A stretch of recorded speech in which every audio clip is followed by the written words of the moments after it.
The work of CCVO takes place on the land of peoples from Treaties 6, 7, and 8. Today I'm on the traditional territories of the Treaty 7 people, the Blackfoot from Kainai, Blood, Siksika, and Pagan, the Sarsi from Tsuut'ina and Eden Valley, and the Stoney Nakoda people from Morley. This land is also home to the people of the Métis Nation of Alberta. Whether we are Indigenous or settlers, residents or visitors on this land, we are all treaty peoples.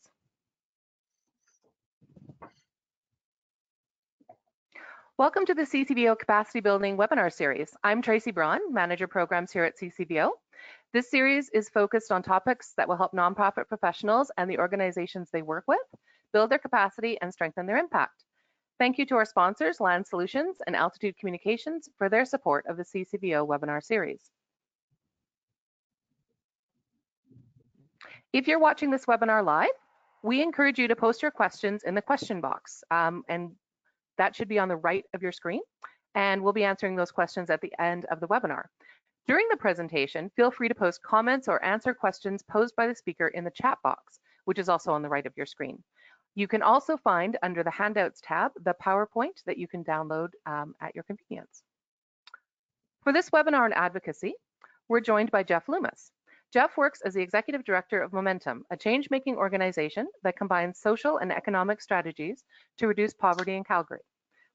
Jeff graduated with his Bachelor of Arts in Political Science and his Master's degree in Environmental Design from the University of Calgary, and has also completed a certificate in Nonprofit Management from Mount Royal University. During this time with Momentum, Jeff has completed leadership development programs at the Harvard School of Business and Ivey Business School. He is also an Executive Directions alumnus. Thanks for joining us today, Jeff.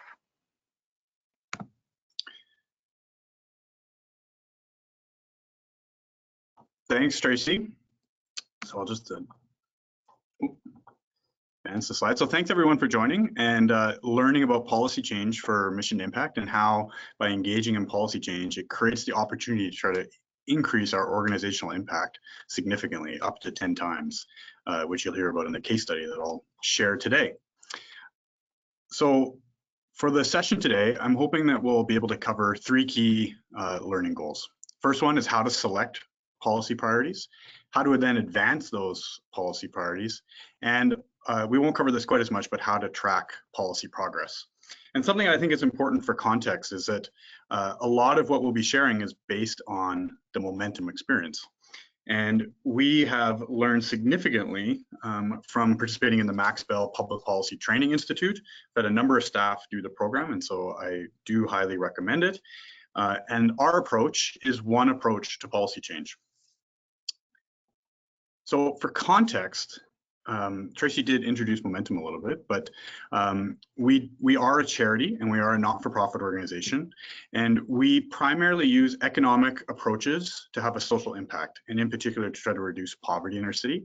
And then policy change is an important part of our overall work, and we actually embed policy change within our theory of change. And so we do also work with all three levels of government to try to create a more inclusive economy. So what we do, programmatically, we focus on three key areas. We work with people to get better jobs. We work with people to create their own job by starting a small business. And then we work with people to be able to manage and save their money and ultimately become financially empowered. Our public policy program, which we have structured as a program, is very aligned to those three program areas, and they're very closely linked. So our policy priorities are in two buckets: community economic development, which is more related to our skills training and business development work, and then our financial empowerment policy activity. Just to highlight a few of our historical metrics, we have worked with over 1,200 people to pursue a career in trades, and we've now moved into technology training in the last couple of years. We've provided over $3 million in micro business loans to local entrepreneurs, and we have worked with thousands of people now to save over $4 million. And for some of those people, they use the savings to purchase their own home. So we do care pretty significantly about measurement at Momentum from a program standpoint, and we're starting to now apply some of that evaluation approach to our policy change efforts. So now to hear from you is, why do you think it's important that not-for-profits or charities should engage in public policy? So if you can share in the chat just some of your thoughts in terms of why should we care about policy change and try to influence policy change.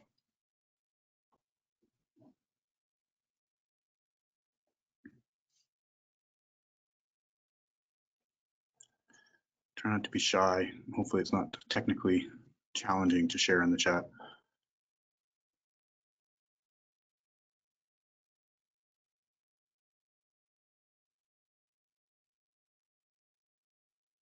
I'll wait a little bit more.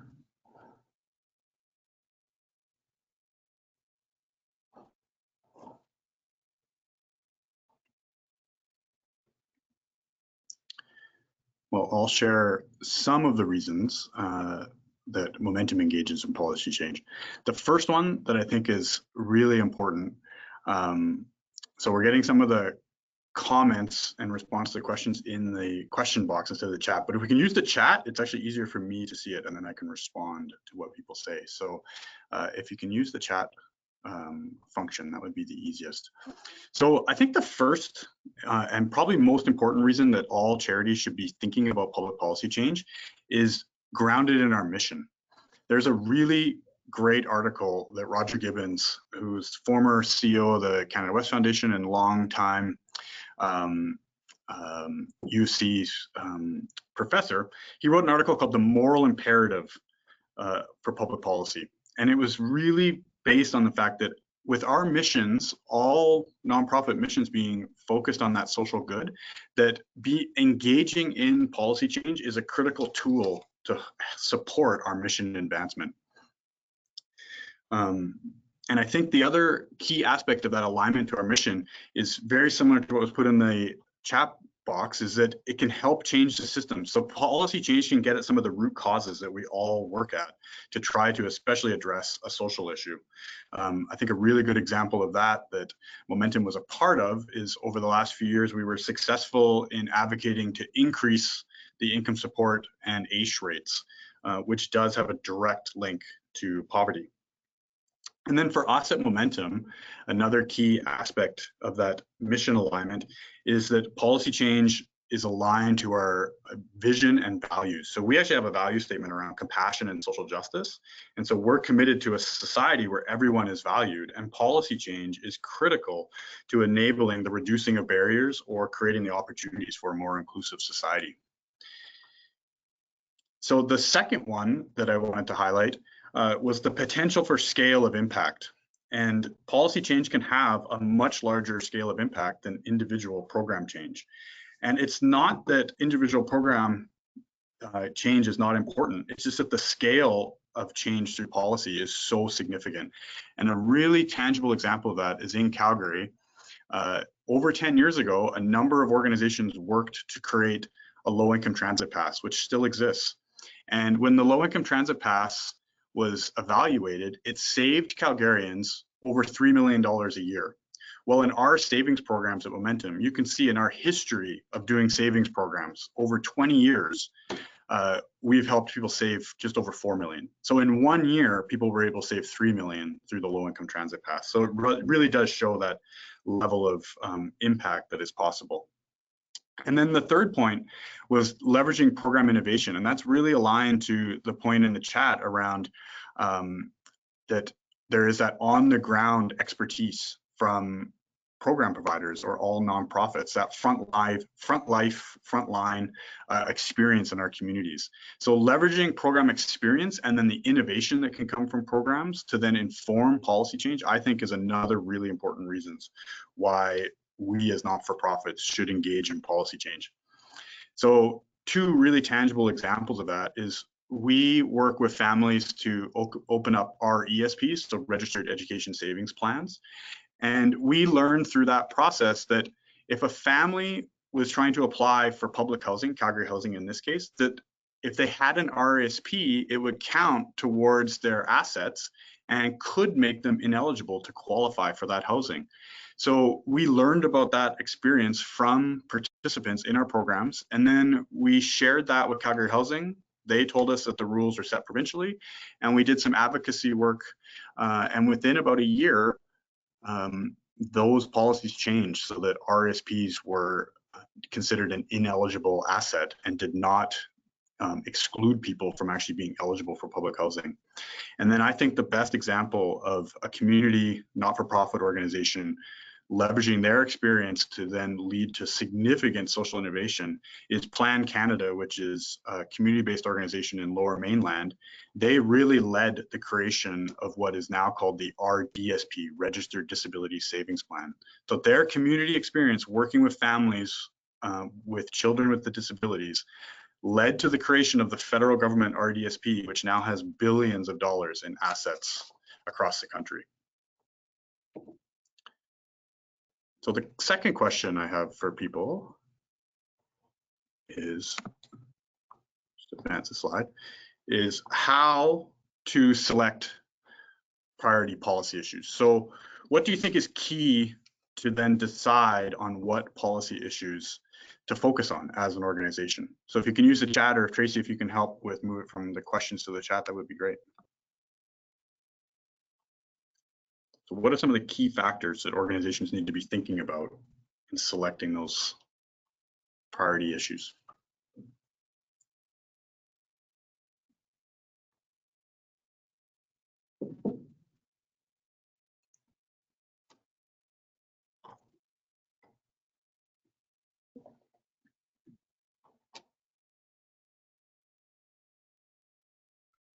Give it a few more minutes, see if some thoughts come in. Jeff, I'm just going to jump in here for a sec. It's Tracy. Yeah. We're still seeing a lot of the comments in the questions box. Folks, we need you to use the chat box, because if Jeff can't see the comments, then he can't respond to them, okay?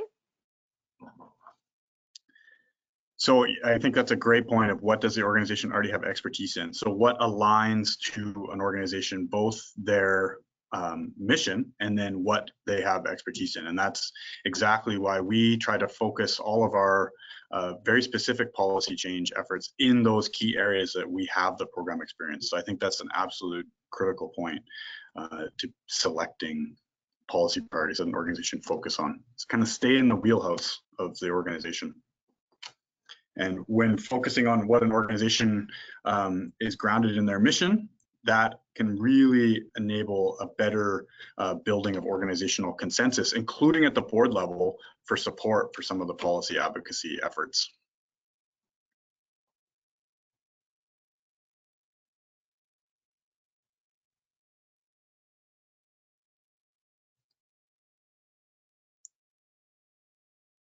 Yeah, that's a really critical point as well, is that any organization needs to ensure that their work aligns with their mission and their charitable objects. So we do know that in the past, there was a bit of a scare factor, fear factor of not-for-profits being engaged in policy change. But we know from the CRA rules, at least the previous rules, being able to use 10% of organizational resources for advocacy related to your objects and your mission was allowed. And that's actually become even more flexible now. So 10% is actually a significant amount of resources, both time and money. Yeah, that's a really good point. There's a comment around opportunities to align with champions that will advocate for issues. So it's that thinking about how can we move the work forward and who are our potential allies is a really good point. And then the last one that just came in around policies that remove the most barriers is the level of impact. I think it's important. We all know that time and money for an organization, they're scarce resources. And so we do have to be really focused on where do we think we can have the biggest impact, where it will actually benefit the people that we work with. And then that's a really good point as well, is thinking about what issues and policy then priorities for an organization actually align with government. So being really pragmatic in terms of where are there opportunities to actually advance change. So all those points are key things that we use in terms of thinking through our policy priorities. So these are the key points that the key questions that we use as a screen is, first, what is the level of mission alignment? So does it fit with our organization, and is it relevant to our constituents? So we covered that one. How viable is that change? So is it feasible? So that's that point around paying attention to the government mandates. Does a policy window actually exist? What is that level of support potentially in the community? Who are the allies or your partners in trying to move that work forward? And then lastly, just like came in the chat box, is how much impact is possible? And that's where doing research to know what would the potential benefit of that policy change be can really help inform what policy should be focused on. So what is that level of evidence? And would that change have a chance to last? And can it have a significant impact over time? So those are the key questions that we use to try to assess what should we focus on at Momentum for our policy change. So now let's have some thoughts in terms of what you think is important to try to actually implement those policy priorities. What's critical to advance that policy change? So if we can have some thoughts from the participants, that would be great. Jeff, I'm jumping back in again just to let you know that we're having some issues where people can't see the chat box. So we are moving things over from the question box to the chat box. So just so you know, there's a little bit of a lag. And folks, that still means you can post. So please do post. Yeah, we know that. I think over the last 10 plus years that I've been at Momentum, we have seen a huge rise in not-for-profits being engaged in policy change. It used to be very rare that community organizations and not-for-profits would participate in policy activity. And I think the Max Bell program has had a significant role in that locally in Alberta, of building the capacity in the sector to actually engage well in policy change. So we know there's a lot of wisdom in the sector, which is why in no way do we feel at Momentum we have all the answers in terms of how to advance policy change, but we do have our experience. So that's what we're really wanting to hear from the participants. Resources, very good point, that it's very difficult to do policy change from the side of a desk because it does take time. It's really important to view policy, I believe, as a program. And that's where policy change takes some dedicated resources. So you may not be able to dedicate a full-time staff to it, but at least ensuring that someone has policy change as part of their role and that they can dedicate their time to being involved in policy change. Because policy change is a process and not an event. It does take time and it takes an ongoing effort. So it can't just be an off and on type of activity for an organization. It has to be a focused part of the organization. So let's see some of the other points. Sometimes policy change and advocacy scares some funders. It can. I think there is more and more support for policy change and for organizations being involved in policy change. It is tricky for some organizations that receive a lot of government funding, say 80% of their total budget comes from government. It does become more challenging to then advocate to that level of government that may also be your funder. So there definitely is a tension there, and that's where I think doing policy advocacy in a really professional way is quite important.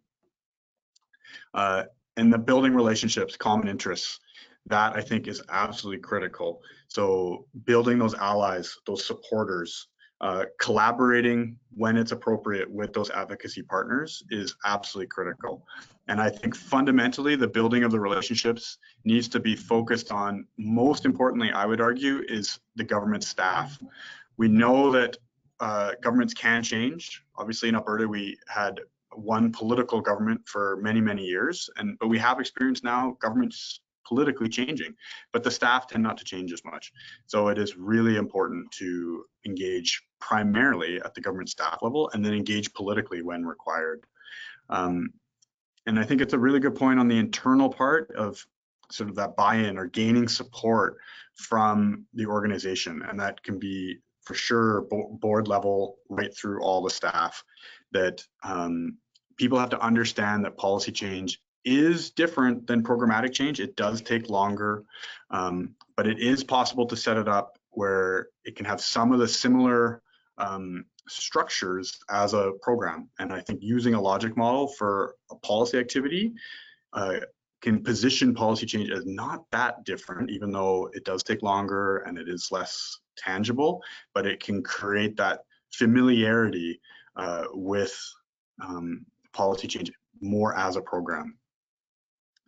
So I think we've covered a lot of what I wanted to share from our experience. I addressed the policy as a program and that importance of dedicating resources and staff to it. The second point there in terms of the critical aspect of developing the case for change, that's what I want to highlight a bit more. It's absolutely important that any of our work as a charity is nonpartisan. That's like a table stakes. So to have a nonpartisan issue, the more that you can have a policy position grounded in evidence, the better it can not be positioned as a partisan issue. So I think that's really critical, is to kind of do the homework, do the research, develop that policy position, have a really good grounding for why that is your organizational position.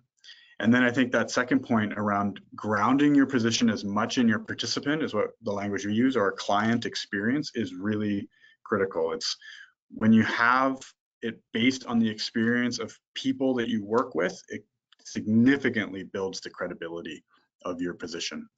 And then that third key point is really important, that you really need to have a very clear ask. You need to know what your recommendation is and have the key messages for that recommendation, and then you have your supporting evidence for that ask. And then we did cover the importance of the allies and the relationships, both within government and then within community as well. I would also just add that media can be part of how you can advance policy priorities. And so media could be considered an ally. You just have to be careful with media. It can be really important for raising awareness of an issue and generating more public support for that issue. But with using more mainstream media or social media, you have to use it carefully so that it doesn't create too many vocal opponents, as an example, for your policy position. So now I want to cover some policy change models. And so there's two general models that I think are worthwhile being aware of and thinking about as you do your policy change work. And the two are the power broker model and the campaign model. And so at Momentum, we err very much more on the power broker model side. So some key aspects of the power broker model is it's really focused on attempting to create a voice for people that are often marginalized in the policy process. So power broker approach to policy change is often more professional. So that's where it could involve, say, getting advice from lobbyists, as an example. And it's oftentimes staff will be really dedicated to that policy change effort.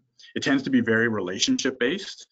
So that's why it's more on the inside track or more of the cooperative approach, but that doesn't mean you're not asking for change. It just means you are trying to build relationships with key decision makers to try to build on that relationship to try to push forward for some change. The power broker model tends to be more grounded in research and have a strong evidence base for that change. Though it's obviously not exclusive with the campaign model. And I think the power broker model tends to be more opportunistic orientated, where an organization using a power broker model really pays attention to the policy windows to have the greater opportunity for that change. So it's quite pragmatic in its approach for the most part. The campaign model is often much more where there's multiple voices involved. It's often much more of a greater grassroots effort to create a groundswell for change. So we're experiencing much more of a campaign model for change around Black Lives Matter and the ask, which is a fairly clear ask in terms of defunding the police, but how that ask could get implemented. I think there's a lot of work or detail that's not necessarily described in the campaign model. It tends to be more populist or interest-based or value-based. Another good example of a campaign model is the Fight for 15, which was the campaign to try to implement across North America a minimum wage at $15 an hour. And I would argue that though I agree with the benefit of raising minimum wage from a poverty reduction standpoint in general, the Fight for 15, the number of 15 is a pretty crude number to pick. It sounds really good, but it's not really grounded in the evidence for how best to set a minimum wage level. So that's, I think, an example of a difference that it was effective. I think our last government used 15 as its landing point for raising the minimum wage based on the Fight for 15 campaign. So it had a huge impact. but it wasn't as much grounded in evidence. It was much more based on a populist approach and definitely a value approach of increasing the minimum wage. So there's the reason why a Venn diagram is there's obviously lots of overlap, and these are not mutually exclusive approaches. And as I said, at Momentum, we tend to be more on the power broker approach. So what would you think are some of the pros and cons of these different approaches, and when would they be better to use or not use?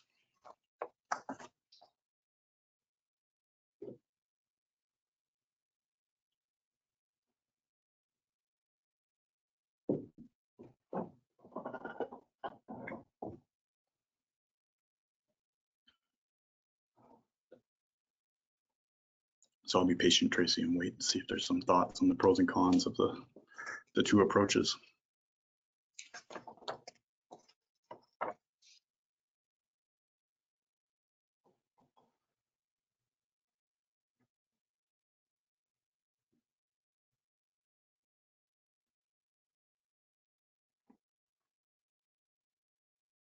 I appreciate your patience, Jeff. So while we've got Trevor moving some of those over, I'll give you a little bit of a hint of what we're going to see as they roll in.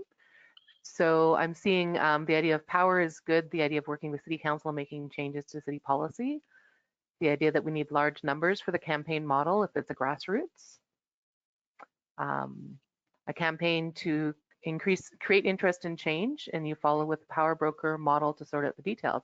What do you think about that, Jeff? The idea that you could use both in conjunction? Yeah, they can.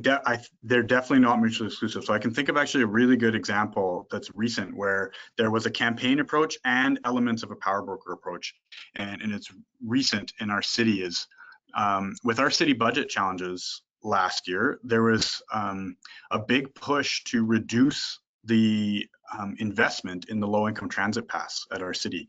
And we now have pretty good evidence that the low-income transit pass is making a significant difference in the lives of Calgarians living on lower incomes.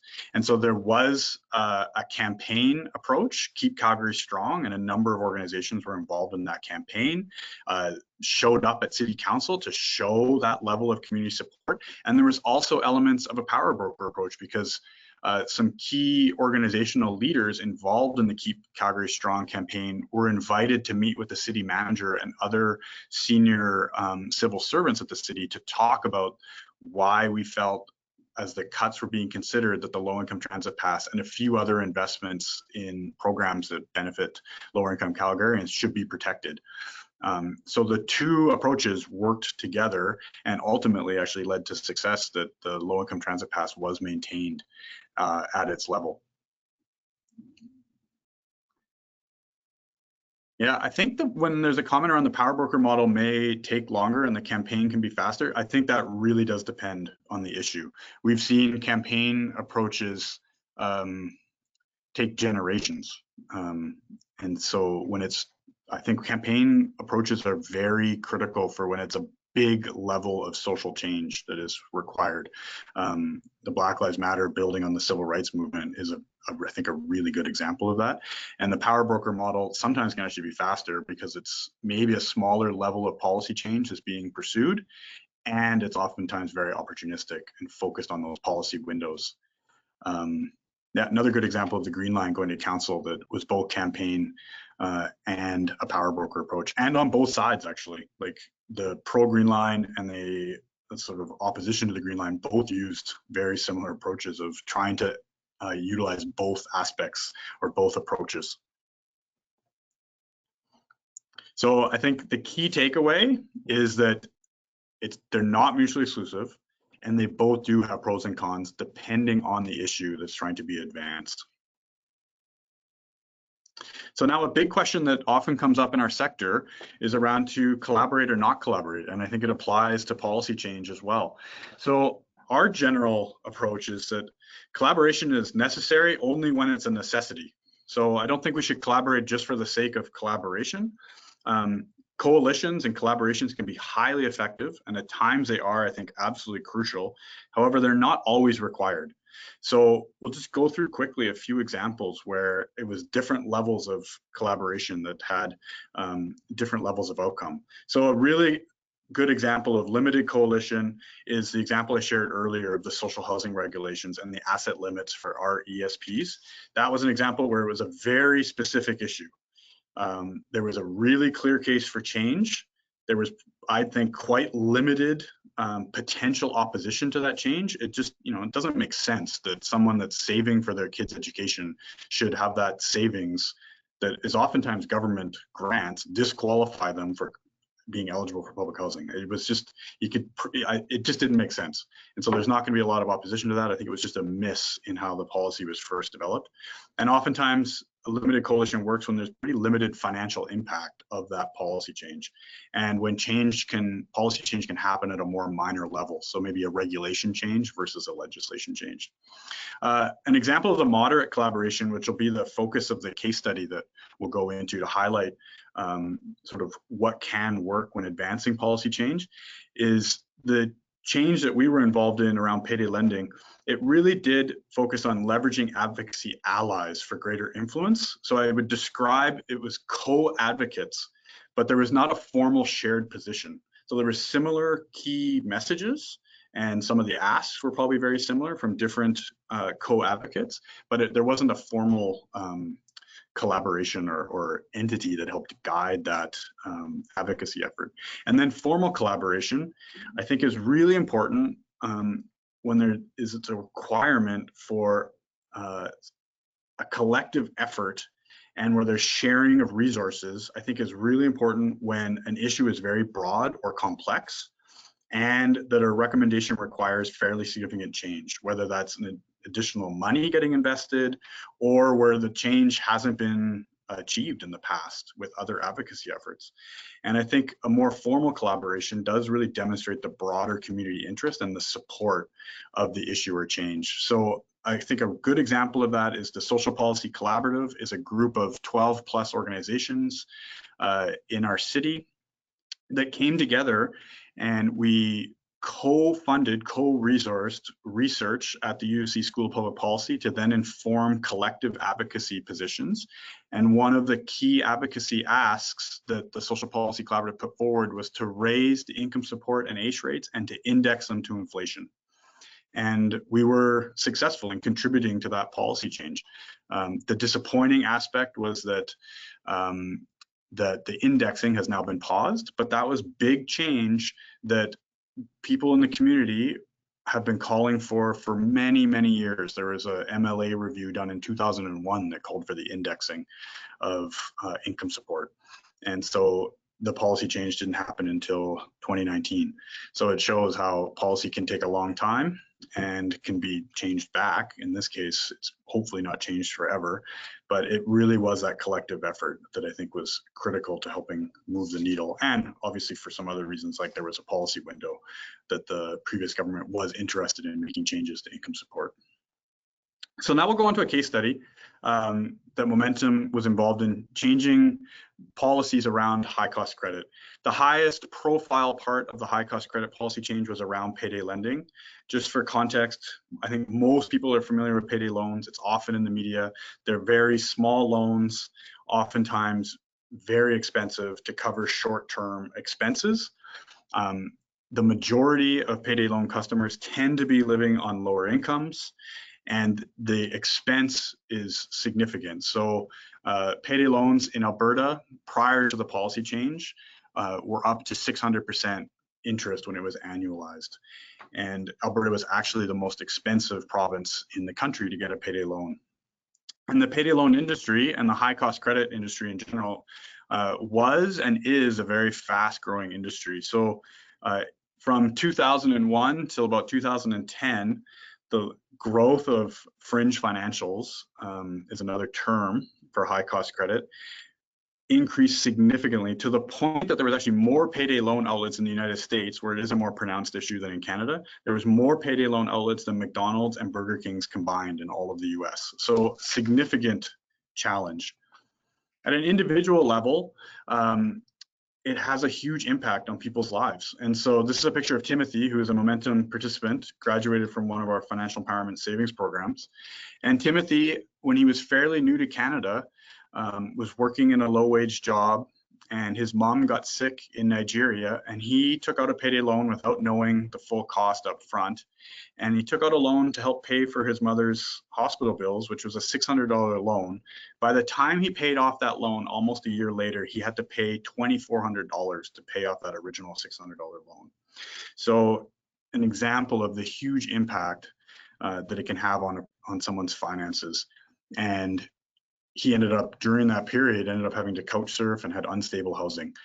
So after doing the Momentum program, he's been a pretty strong advocate for the importance of learning about high cost credit from a consumer standpoint and having that awareness of how dangerous it is. But he was also a huge advocate in trying to support efforts to change the rules around payday lending. So he presented at City Council as an example, and he participated in press conferences with the provincial government.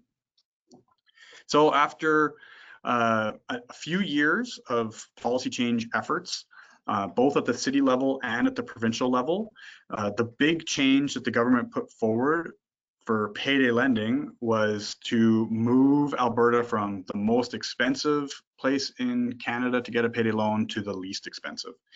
And the provincial government did evaluation of the first year of that payday loan change. And the evaluation showed that Albertans saved over $10 million in interest payments in that first year alone. So that's an example of where there's that 10x type of impact that is in no way would Momentum have been able to support people at an individual level to save $10 million in 1 year in interest payments. And it was about 300,000 Albertans that were impacted. And we work with about 300 Albertans a year in our match savings programs. So that's that 10x impact level of change. The provincial government did go on and do further high cost credit changes and came out with the first ever regulations for other forms of high cost credit, such as rent to own or high cost vehicle loans and installment loans. And so that was a very unregulated space. And so as part of new consumer protection legislation that was announced in early 2019, there are new high cost credit regulations. So it was pretty significant change at a provincial wide level that I think has positioned Alberta to be a leader nationally in the consumer protection space for high cost credit. So some of the success factors I think that contributed to the change is number one, and we've covered this before, a really strong case for change. In this case, we had a really clear problem and an opportunity for improvement, and that Alberta had the highest rates in Canada for payday lending. So we did have that really good case for change and did the research to show the difference, both in Canada and some of the states in the US and what they had done around payday loan regulation.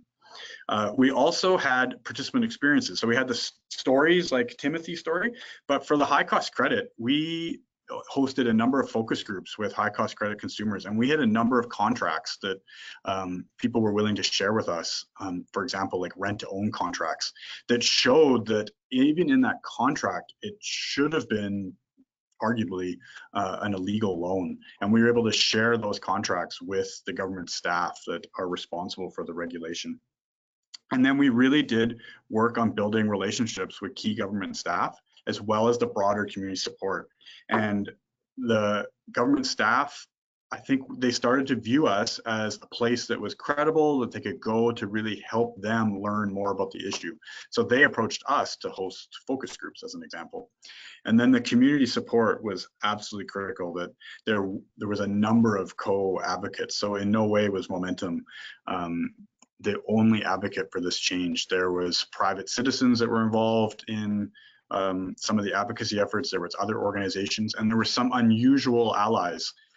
First Calgary Financial and the whole credit union system in Canada became a pretty strong advocate for some of the change. So business community being a vocal supporter of the policy change. The second really significant key success factor is that we worked really hard to pay attention to and take advantage of policy windows. So the first big policy window that we tried to leverage was the City Council passed the Enough for All poverty reduction strategy that named in that strategy that the City of Calgary should have a payday lending bylaw. So considering that the strategy was approved by council, we used that to say, well, you approved this strategy that said you should have a bylaw, so we should bring forward a bylaw. And we knew that that bylaw wouldn't have a significant impact on the level of payday lending in Alberta, but it was very symbolic that the largest municipality in the province was willing to do policy change, and that helped us then with our provincial policy efforts, which is where most of the regulation for payday lending and high cost credit is done. And the policy window that we paid attention to there was the regulation for payday lending was set to expire. And so we geared up all of our work around creating policy briefs and starting to meet with key government staff around that window of the regulation expiring. And so then when the government actually came out with the new rules, they were actually much bolder than we had even recommended. And they moved it from regulation to legislation. And then when we moved on to other forms of high cost credit, the policy window was that the government announced that they were going to do a consumer protection review. And so we advocated that within that review, they included high cost credit, which was what enabled high cost credit to be part of those new regulations. And then the last key point is that policy change does take persistence. It takes time. It is a process, not an event. In the case of high cost credit, it felt a little bit like whack-a-mole policy change, that we worked hard with a number of community partners on the payday loan policy change, and then we shifted to focus on other forms of high cost credit. And I remember the key regulator within the government of Alberta, when we started to do research around high cost credit, he said, oh, it's about time. I was wondering why you guys were solely focused on payday lending, because some of these other forms of high cost credit, from his perspective, were just as potentially harmful. So it really did feel like whack-a-mole, and it was about a 5-year period where we were engaged in high cost credit work. And now we still have to stay persistent to try to make sure that those policy changes don't change and go backwards. And so it does really take hard work over a period of time. And then the last thing is that importance of following up. So you have to be persistent to get meetings. And when you get meetings with either government staff or elected officials, is to be as helpful as possible in that meeting, and then to always follow up and say thank you for the time, because we know, especially at the political level, people's time is tight. So in terms of tracking change over time, we do use a logic model for tracking our impact over time. So public policy at Momentum is part of our regular reporting. We do quarterly reporting internally, and then we report on a quarterly basis to our board. Our policy program is part of our annual business plan, and we set targets for what we're going to be working on in policy, and then we report on those targets and how we're doing on a quarterly basis.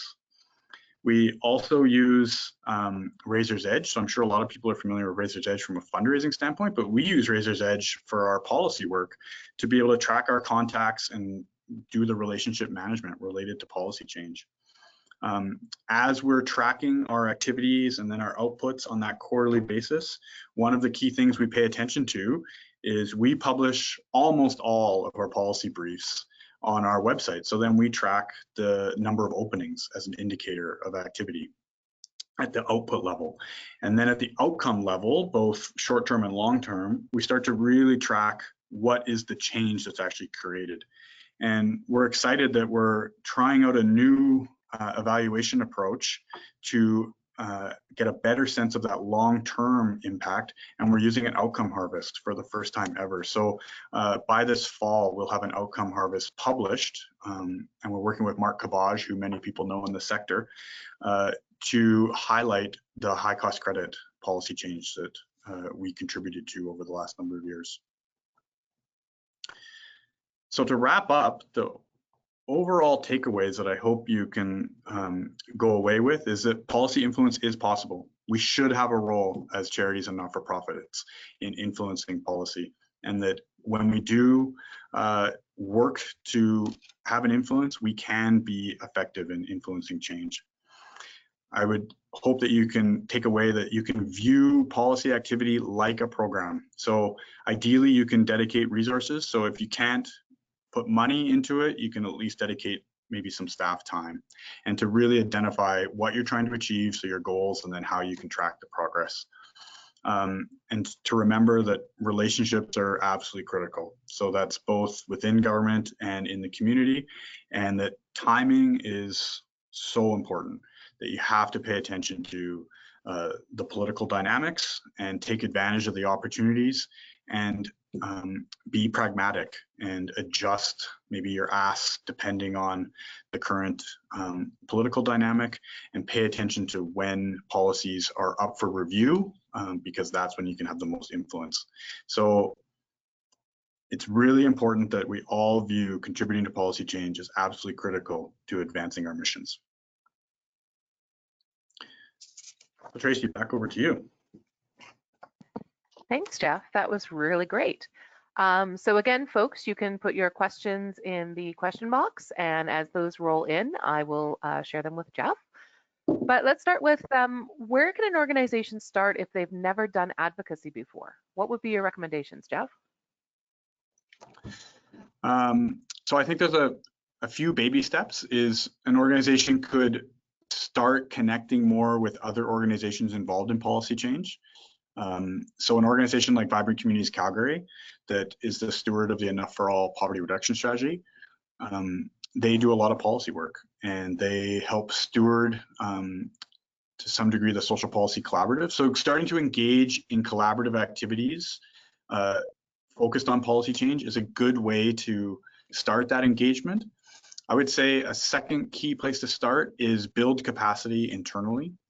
So I would highly recommend, if there's organizations interested in doing policy change, is to have staff participate in the Max Bell Public Policy Training Institute. It's a well-done program that has now been around for 10 years, and I think has had a critical role in building sector capacity and sector comfort with being engaged in policy change. So I think that's a second key place to start. And then third, I would say to start talking about policy change more internally. So to start talking about it with the board and why policy change is important. Sharing the article from Roger Gibbons from The Philanthropist would be a good thing to potentially share with the board to get more board support and staff support for engaging in policy change. And then to ultimately try to build policy change into how you do business, probably starting at a strategy level. So we view policy change as a key part of our theory of change, and then it's very explicitly identified in our strategic map. And so I think having that dialogue internally is important as a starting point as well. That's great, thank you. We have a couple of related questions. You mentioned the outcome harvesting. Who was the person that was helping you? So that's Mark Cabaj. So he's a developmental evaluator. And so Cabaj is C-A-B-A-J. He's based in Edmonton, but he has done a lot of work across the province with United Way here in Calgary, for example. He's worked very closely with Vibrant Communities Calgary over the years. He was a longtime staff member of the Tamarack Institute that probably quite a few folks on the call may be familiar with too. Mm-hmm. And do you have an example of the technique that you used for outcome harvesting?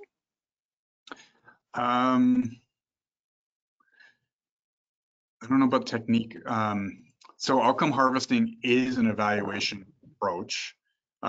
It's been used significantly by the World Bank. And so Mark is sort of helping build our capacity to be able to do an outcome harvest, which is really about trying to identify some of the key factors that led to change and then what the actual change was. So it's been a huge learning process for us. And so we have two staff that are working with Mark to actually publish the outcome harvest, hopefully this fall. Oh, that sounds excellent. You'll have to share that with us in some way. Yeah, yeah, that'd be great. Can you maybe talk about your experience with finding that balance between persistently pursuing a specific policy goal and being in it for the long haul, but then also knowing when to pivot and change course if you need to pursue something else? Yeah, that's a really good question. I would say an example is around basic income.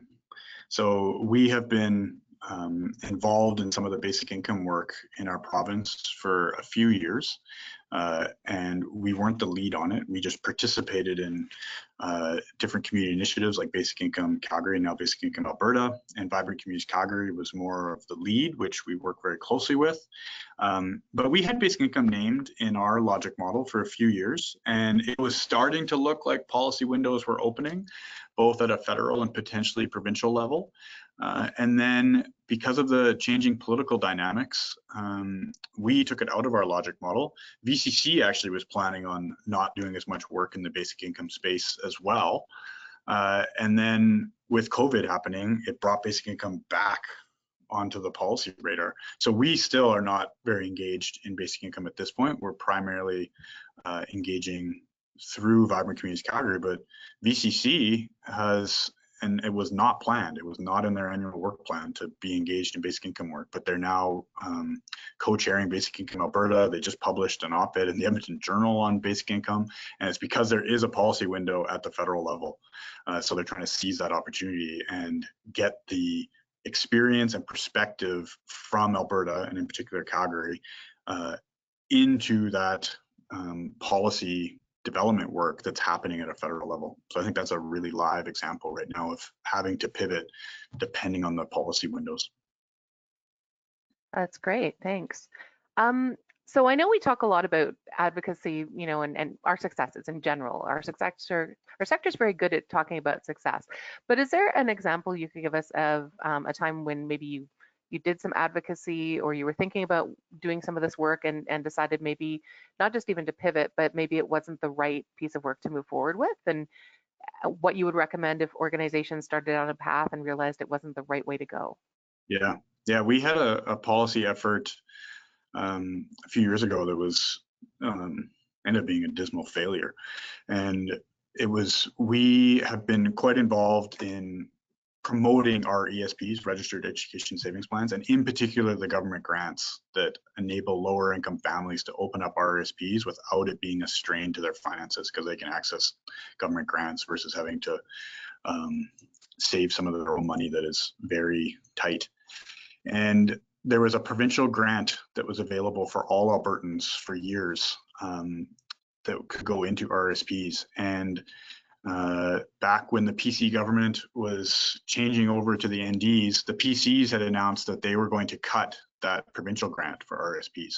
And we tried to advocate to maintain a grant for RSPs, but to save the government money, we said you could target that grant to families living on lower incomes rather than available to anyone, because the provincial grant was available to anyone. So we did policy briefs. We wrote the case in terms of why education savings is so critical for lower income families, and there's great research that shows if lower income families have an RSP, the child is 7 times more likely to go on to some form of post-secondary, and we know that generally the more education someone has, the more the income earning is over time. And we did a bunch of policy work, the advocacy work. The government changed to the NDP. We advocated to the NDP, and the grant got canceled by the NDP, and we were completely unsuccessful on having a modified form of that grant come back. And so I think it was unsuccessful for a number of reasons, including that there wasn't a broad level support for that policy position. I think there was the policy window. There wasn't a policy window, and the main policy pressure was to cut funding. And the original provincial grant had a very poor policy rationale when it was first created. It was called the Alberta Centennial Education Savings Grant, and it was basically created as a way to celebrate our centennial when Alberta was flush with cash and we had significant surpluses. So it wasn't actually, from a policy standpoint, the grant wasn't connected to the outcomes of education, and especially for lower income families. It was just a way to have money go out that could celebrate our centennial. So there was very little support within government even to change that grant. So yeah, we failed miserably. So eventually we just had to let go, because the government staff were telling us that they weren't interested in developing a new grant, and politically there wasn't enough interest in developing a new grant. So that was a policy position that we just had to drop. So failure is part of policy change. There is no doubt that there is no guarantee for success for policy change efforts. And I think we all collectively have to be prepared that what we ask for and recommend from a policy standpoint may not go forward.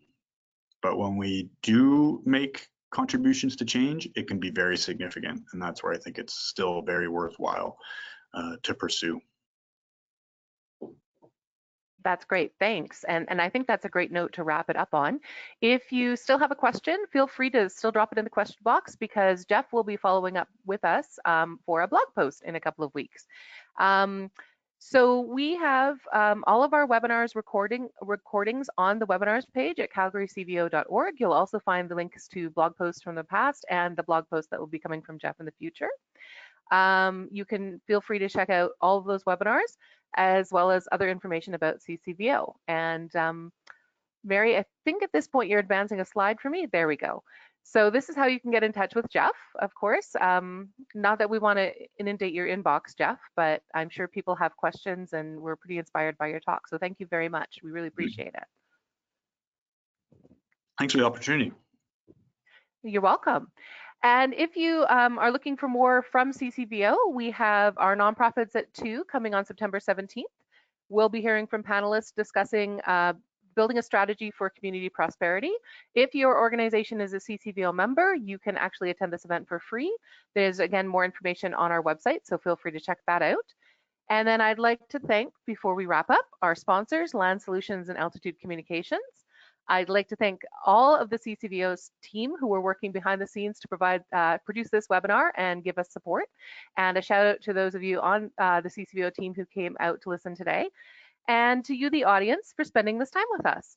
And again, a special thank you to Jeff for spending the time with us and giving us a lot to think about. Now go off and have a great rest of your day.